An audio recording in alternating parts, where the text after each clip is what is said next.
اس کے اوپر انکوائری ہو. میں نے چیف جسٹس صاحب کو میں نے وہ سائفر بھیجا کہ جی اس کے اوپر انکوائری کروائیں. نیشنل سیکورٹی کاؤنسل کے سامنے رکھا. نیشنل سیکورٹی کاؤنسل کے سامنے 30 مارچ کو میں نے رکھا کہ جی یہ ہے, سارے آرمی چیفز بیٹھے ہوئے تھے, سروس چیفز بیٹھے ہوئے تھے, سب کے سامنے رکھا کہ یہ اس نے لکھا ہے اور آپ کا ایمبیسڈر کہہ رہا ہے کہ ان کو پروٹیسٹ کرو کہ یہ کسی کی ضرورت نہیں ہونی چاہیے اس طرح کا, کسی بھی ایک ملک کو, آزاد ملک کو اس طرح کا زبان استعمال کرنی. انہوں نے کہا جی ہاں مداخلت تو ہوئی ہے, تنقید کی, امریکہ کو پروٹیسٹ بھی کیا نیشنل سیکورٹی کاؤنسل میں 30 مارچ کو. میں نے پارلیمنٹ میں لے کے گیا کہ ان کیمرہ میٹنگ کروائی. میں نے کہا ان کے سامنے رکھو. اپوزیشن کو لیڈر ہی نہیں آیا اس میٹنگ پہ. شباز شریف, آصف زرداری, انہوں نے بہت کر دی. کیوں کی؟ کیونکہ ملے ہوئے تھے ساتھ, یہ اس کا حصہ تھے, یہ سازش کا حصہ تھے. کیونکہ کیا یہ پاکستان کے پرائم منسٹر کے خلاف ایک آدمی کہہ رہا ہے کہ اس کو ہٹاؤ, تو کیا یہ عمران خان چھوڑے کسی بھی ملک کو اجازت دیتا ہے ایسے؟ کیا ایران کے اندر کسی کی ضرورت ہے کہ ان کے ایمبیسڈر کو کہہ کے جا کے اپنے پریزیڈنٹ کو ہٹا دے؟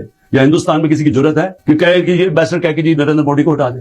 قومی غیرت ہوتی ہے, قومیں غیرت کے اوپر کھڑی ہوتی ہیں, قوم غیرت سٹینڈ لیتی ہیں, مشکل وقت گزارتی ہیں اور مضبوط ہو جاتی ہیں. دنیا ان کی عزت کرتا ہے, دنیا اس قوم کی عزت کرتا ہے جو اپنی عزت کرتی ہے. جب ایک عام آفیشل اس طرح کا اسٹیٹمنٹ دے اور میں اس کے اوپر کچھ ہوئی نا, یعنی نیشنل سیکورٹی کاؤنسل میں حیران ہو گیا کہ صرف جی ہم ڈیمانڈ کرتے ہیں, آپ انکوائری کرنی چاہیے تھی, پوچھنا چاہیے تھا, لکھنا چاہیے تھا اس نے کیوں یہ کہا. اور انکوائری جب ہونی تھی تو ایک آدمی نے سامنے آ جانا تھا, جنرل باجوہ نے. مسلسل یہ جناب ان کی میٹنگز ہوتی تھی, ان کی وہ چارج افیئر سے ملتے تھے. کیا ISI کو نہیں پتا تھا کہ پچھلے 3 مہینے کے اندر ہمارے پارلیمنٹیرینز, ہمارے PTI کے بیک بینچرز اور یہ اپوزیشن لیڈر سے بار امریکن ایمبیسی میں جا رہے تھے. ارشد شریف نے پورا پروگرام کیا, بتایا کہ کون سے دن کون سے لوگ گئے. راجہ ریاض کا بتایا گیا, کیا راجہ ریاض میں فورن پالیسی ڈسکس کرنے گیا تھا؟ جو سب سے پہلے بھاگے وہ امریکن ایمبیسی جا رہے تھے, کیا ان کو نہیں پتا تھا؟ اس کے حصہ تھے, سازش ہو رہی تھی کسی طرح عمران خان کو راستے سے ہٹایا جائے. تب پلان بنا. اور مجھے اتنے افسوس سے کہنا پڑتا ہے کہ کسی کو جو بھی لوگ یہ دیکھ رہے تھے کہ یہاں,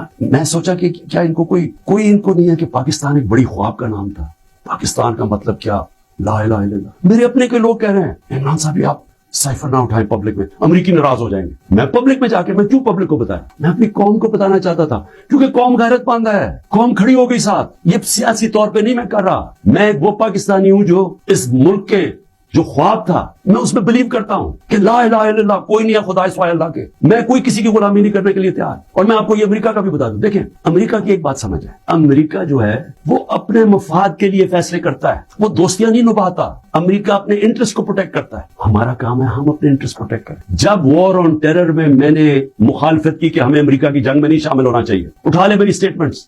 میں ہر بار کہتا رہا کہ یہ ہماری جنگ نہیں ہے. میں کیوں کہہ رہا تھا؟ میں اپنے لوگوں کے لیے کہہ رہا تھا. مجھے امریکہ نے باہر اینٹی امریکن کہنا شروع کر دیا, پاکستان میں مجھے انہوں نے طالبان خان کہنا شروع کر دیا کہ جی دیکھیں ہماری اپنی گورنمنٹ مجھے, یعنی ہمارا جو جنرل مشرف نے کہا جی یہ تو داڑھی کے بغیر دہشت گرد ہے. میرا کیا مقصد تھا کہ آپ نے 80 کی دہائی میں لوگوں کو کہا کہ جب بھی فورن آکوپیشن ہو, یعنی کہ کوئی دوسرا افغانستان کے اوپر باہر سے روس سے قبضہ کیا ہوا ہے تو وہ جہاد ہے, اور جب امریکہ قبضہ کرتا ہے آپ کہتے ہیں دہشت گردی ہے. میں ان کو سمجھا رہا تھا کہ اس کا فال آؤٹ آئے گا پاکستان کے اوپر. 80,000 پاکستانی مار گئے, پتہ نہیں کتنے 100 ارب ڈالر سے زیادہ ملک کو نقصان ہوا. لیکن اس سے زیادہ جو دنیا میں ہم بدنام ہوئے, ساری دنیا میں ہمارا مزاح, ہمیں کہا گیا جی سب سے خطرناک ملک ہے پاکستانی دہشت گرد. پاکستانیوں سے جو دنیا میں ہوا, ہرا پاسپورٹ دے کے لیدر لائن میں کھڑا کر دیتے تھے. کتنے پاکستانیوں کو باہر سے ڈپورٹ کر دیتے تھے. پوچھیں بیرون ملک پاکستانیوں سے ان کے اوپر کیا گزری. اور مجھے جی عمران خان طالبان خان ہے جی, یہ جی دہشت گردی کے ساتھ. اور یہ بھی میں اب آپ کو بتاؤں کہ یہ جو تھا یہ میرے خلاف کیس بلڈ اپ ہوا. جنرل باجوہ نے کیوں کہا کہ جی یہ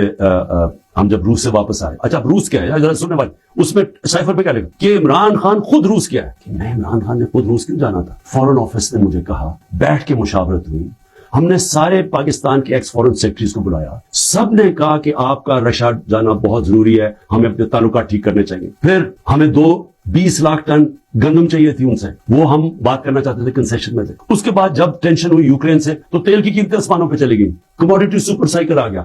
انہوں نے کہا کہ آپ وہاں جا کے تم سے نیگوشیٹ کریں سستا تیل. تو سارا اسٹیک ہولڈرز کے ساتھ جتنے بھی تھے انہوں نے پورا پلان کیا. ہم ٹرپ پہ جانے لگے, شام کو ٹینشن بڑھ گئی روس کی اور یوکرین کی. میں نے جانے سے پہلے جنرل باجوہ سے پوچھا کہ کیا مجھے جانا چاہیے یا نہیں. انہوں نے کہا ہم سب بیٹھے ہوئے ہیں, ہمارے خیال میں آپ کو جانا چاہیے. تو سب سے پوچھ کے میں روس کیا, میں اپنی ذات کے لیے تو نہیں گیا. تو واپس آیا تو جناب جنرل باجوہ نے اس کے 2 دن بعد کہ جی مذمت کرو کہ جو روس چلا گیا. وہاں فورن آفس بیٹھا, ہمارے مین لیڈرز بیٹھے, ہم نے کہا کہ ہندوستان تو مذمت نہیں کر رہا, وہ تو ان کا اسٹریٹجک ایلائی ہے, وہ تو نہیں کر رہا, ہم کیوں کریں. اور ہم ان سے ڈیل کر کے آ گئے تھے سستا تیل پہ اور سستی گندم پہ. اس کے بعد جا کے ایک نیشنل سیکورٹی کا سیمینار ہو رہا ہے, जनरल बाजवा बैठ के कहता है जी इमरान खान हम रूस की सख्त मजम्मत करते हैं, गवर्नमेंट की पॉलिसी के खिलाफ जाके स्टेटमेंट दे देता है। उसके बाद हुसैन हक्कानी की ट्वीट आती है, वो कहता है जनरल बाजवा प्रो अमेरिका है और इमरान खान एंटी अमेरिका है। बाद में हमें पता चलता है कि हमने $30,000 दे के हुसैन हक्कानी को जनरल बाजवा ने हायर किया हुआ था हमारी गवर्नमेंट के दौरान। वो बाद में जब उनका फेरा, उनका एक अदारा होता है जो आपको रजिस्टर करना पड़ता है लॉबीज को, उसमें पता चलता है बाद में हमें। तो मेरा अपना ही आर्मी चीफ मेरे खिलाफ लॉबी कर रहा था, उनको बता रहा था मैं कितना बुरा हूं। मैं सिर्फ आज ये कहना चाहता हूं कि देखिए मेरे पाकिस्तानियों, जो जिधर आज हम खड़े हैं, हमें पहले फैसला करना चाहिए कि क्या हमने बेकारियों की तरह, एक चूंटियों की तरह बाकी जिंदगी गुजारनी है पाकिस्तानी होते हुए। जिस तरह हम जा रहे हैं तो कोई मुस्तकबिल नहीं। क्या हमने खुददार कौम की तरह, ला इलाहा इल्लल्लाह जिसका नारा था, एक खुददार कौम, ला इलाहा इल्लल्लाह गैरत देती है इंसान, एक छोटे से इंसान को बड़ा इंसान बना देती है। हम एक दुनिया के अजीम लीडर मोहम्मद मुस्तफा सल्लल्लाहु अलैहि वसल्लम, जिन्होंने जब मुसलमान कमजोर भी थे तो उन्होंने 2 सुपर पावर्स के सरबराह को खत लिखा कि मैं अल्लाह का पैगाम लेके आया हूं, इस पे चलोगे तो तुम्हारी बेहतरी है। खुददार, अल्लाह से सिर्फ डरने वाले लोग, हमें ये क्या बना दिया इन्होंने कि जी अपना ही मुल्क का आर्मी चीफ उनको लिख रहा है कि जी देखिए इमरान खान ये एंटी अमेरिकन है।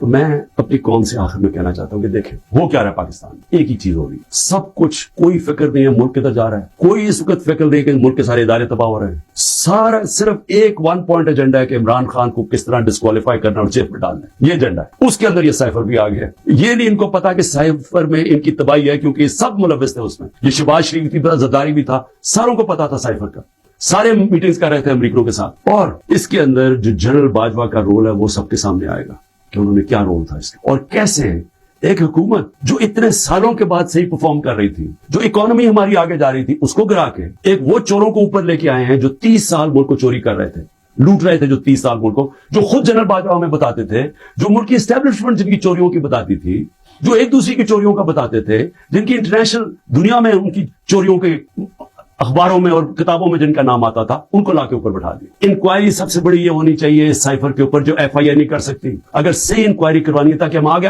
ये गलतियां ना करें, तो इंक्वायरी ये होनी चाहिए कि ये साजिश में कौन कौन शरीक था, कि गवर्नमेंट गिरा के एक मुल्क की इकोनॉमी की तबाह किया, आज पाकिस्तान को घुटनों पर रख दिया। आज अगर हम इनकी मदद ना करते और IMF से ना कहते कि आपकी स्टैंड बाय एग्रीमेंट के हम साथ हो, तो पाकिस्तान डिफॉल्ट कर गया था। डिफॉल्ट करने का मतलब कि आज लोगों का माशी कत्ल हो जाना था, जो हो चुका है। इससे दुगनी महंगाई हो जानी थी, बेरोजगारी यानी सारा जो हमारी बाहर से फाइनेंसिंग खत्म हो जानी थी, जो आगे आज ही बुरे हालात हैं, इससे दुगने हो जाने थे। कौन जिम्मेदार है इसका? इंक्वायरी ये होनी चाहिए कि किसने क्या, किस प्लेयर ने क्या क्या रोल प्ले किया, ये इंक्वायरी होनी चाहिए। और इसके अंदर ये FIA जो कि शहबाज शरीफ ने अपने ऊपर नौकर बढ़ा दिए, ये इंक्वायरी नहीं कर सकते। और मैं जो आखिर में बताना चाहता हूं कि जो कोशिशें हो रही हैं, कोशिश क्या हो रही है, हर चीज करते हैं वो फेल हो जाती है, क्योंकि अल्लाह हक है। तोशाखाना के अंदर क्या चीज है जी? इमरान खान ने उनको कहा कि जो तोशाखाना में अभी भी लोग बैठे हुए हैं, जिनका काम है असेस करना कि एक जब आपको तोहफा मिलता है उसकी क्या कीमत है, मैंने उनको कहा कि कम कीमत दिखाओ, और आप वादा माफ गवाह ढूंढ रहे हैं कि कोई जाके बताए कि इमरान खान ने हमें कहा था कीमत कम दिखाएं। और उसके अलावा अल कादर यूनिवर्सिटी, यानी ये सोचे कि एक यूनिवर्सिटी बनती है जो सीरत नबी पढ़ाने के लिए, ताकि लोगों का किरदार हम ठीक करें, कैरेक्टर बिल्डिंग करें, बताएं कि हमारे जो बड़े बड़े सूफी थे यहाँ, जिनकी वजह से इस्लाम फैला, उनकी पैगाम क्या था, नए लीडरशिप प्रोड्यूस करें जो कि सीरत नबी पे हो, और फिर मुफ्त तालीम मिले, टेक्नोलॉजी भी पढ़ाई जाए, लेकिन मुफ्त तालीम। इस वक्त सारे जो पढ़ रहे हैं वो हैं जो कि गरीब घरानों के स्टूडेंट्स हैं, मुफ्त पढ़ रहे हैं। ये जनाब इमरान खान ने जुर्म किया है कि जी अल कादर यूनिवर्सिटी बना दी, जो जाती फायदा हो गया मुझे, जिस तरह की मुझे उससे कोई आमदनी आ रही है, जिस तरह शौकत खानम से आ रही है या नमल यूनिवर्सिटी से।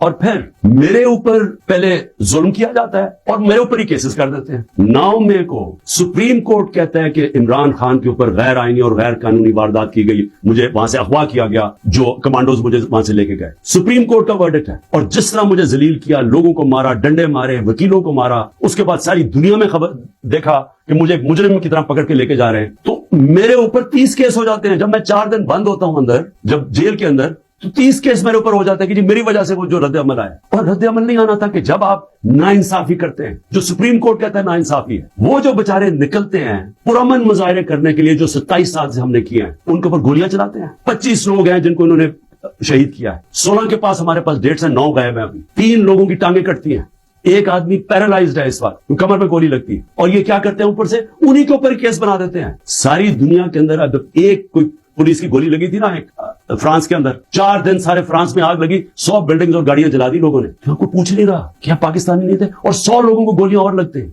اور جن کو ایک کو جس کو گولی لگتی ہے ٹانگ کاٹ جاتی ہے اس کو پکڑ کے جیل